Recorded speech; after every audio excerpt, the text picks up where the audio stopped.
Maligayang pagbabalik mga kasolid, Kenneth Lovera, tinatarget ng kampo ni Naoya Inoue, delikado, Casimiro at Neri, sigurado na, yan ang ating mga pag-uusapan mga kasolid.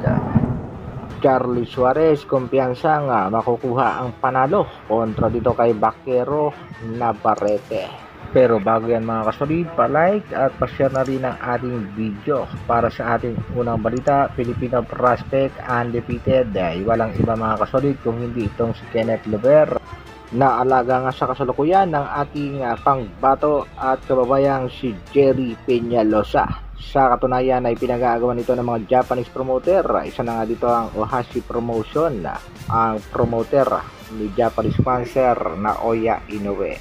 Target din ng Treasure Boxing Promotion na ang dating promoter ng ating pangbatong si Angas ng Pinas na si Mr. Ito Masuyuki. Gusto rin makatrabaho itong si Lovera. Treasure Boxing Promotion Masuyuki Ito last night in Parañaque. The former world champion turned promoter is in the Philippines for a promotion and is in search for the next Filipino boxing star. He mainly took notice of unbeaten prospect and PBF Kenneth Lovera. Pagdating naman sa Angas ng Pinas, ayaw daw munang pag-usapan. Yan nga naging pahayag ni Mr. JM Siasat.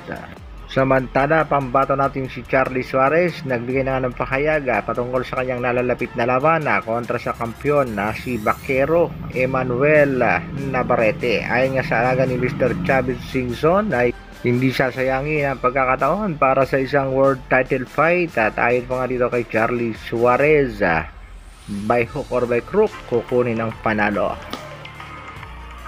Sa kabilang balita naman mga kasolid, matatanda natin nagkakairingan na ang kampo ni Casimiro at itong si Memo Heredia.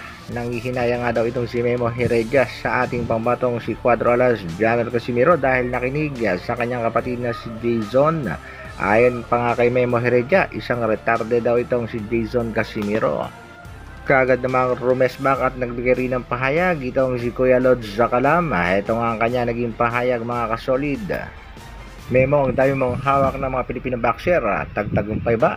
Lumakas ba? Hawak ni Memo, lumuhod, kumita ng milyon pero wala tayong nakita. Hawak ni Kuya Lods, may pinaluhod, maliit ang kinita pero milyon-milyon pinakita. At heto pa nga matinding banat ni Cuadrolas, it's my boy. Memo, wag mo sabihin na may memo yan. Nakilala ka lang dahil nasa team kita dati, kaya ka nakilala ng mga Pilipino. Sang-ayon ba kayo mga kasolid sa naging pahayag ni Cuadrolas, it's my boy? At dahil nga sa kasalukuyan ay April pa rin, bakbakan sa pagitan ni Casimiro at Luis Pantera Neri, kasado na. Habol lang muna tayo mga kasolid para sa isang April Fool. Sa kabilang dako naman, Japanese sponsor Naoya Inoue dismayado sa kanyang US promoter na si Mr. Bob Arum dahil sa piniling kalaban. Sila hindi kakagatin ng mga boxing fans ang laban ni Inoue kontra dito kay Ramon Cardenas. Pero ayon naman sa ilang boxing fans, huwag masyadong kumpiyansa itong Japanese sponsor dahil posibleng ma-acid siya nitong si Ramon Cardenas sa kanila magiging bakbakan sa Amerika.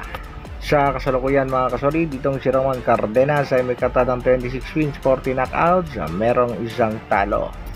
Kaya abangan natin mga kasolid ang laban ni Inoue kontra kay Cardenas, at syempre ang laban nitong si Bakero Navarrete kontra sa ating pangbato at ating kababayang si Charlie Suarez. Magiging isang ganap na bang kampiyon ang ating pangbatong si Suarez? Yan ang ating aabangan, at syempre inaabangan pa rin ng mga Pinoy boxing fans ang muling pagbabalik ng nag-iisang angas ng Pinas, Cuadro Alas Janel Casimiro sa ibabaw ng lona. Hanggang dito na lang muna mga kasolid. Maraming salamat sa patuloy na pagsuporta at panonood. Isang like naman dyan, pa-share at pa-subscribe na rin ang ating video.